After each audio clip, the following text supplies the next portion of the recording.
మీరు అన్నట్టుగానే పీసీఓడి సమస్యలు అవుతాయి చాలా మంది ఆడవాళ్ళలో గమనిస్తూ ఉన్నాం.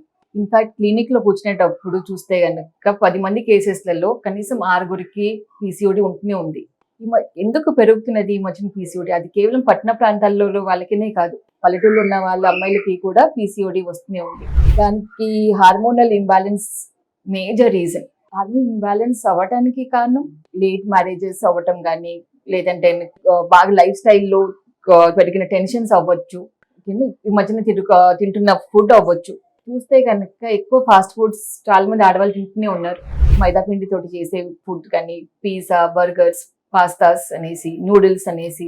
లేదు, రెండోది చాలా మంది ఆడవాళ్ళు ఈ మధ్యన, అంతకు ముందు కన్నా ఈ మధ్యన చాలా మంది ఆడవాళ్ళు వర్క్ ఫోర్స్ లోకి ఎంటర్ అయ్యారు. సో పొద్దున్న లేస్తున్నప్పటి నుంచి పరిగెత్తటము, ఇంటికి వెళ్ళిన తర్వాత వాళ్ళ ఇంట్లో పనులకి ఇదైపోయి వాళ్ళ బాడీని చూసుకోకపోవటము, సెడెంటరీ లైఫ్ స్టైల్కి అలవాటు అయిపోయి రాత్రి నిద్రలు సరిగా లేకపోవటం, నైట్ 10 అయినా 11, 12 కూడా మొబైల్ ఫోన్స్ చూస్తూ ఉండటం, ఇవన్నీ కూడా హార్మోనల్ ఇంబ్యాలెన్స్ కి దారి తీసే ఛాన్సెస్ ఉంటాయి.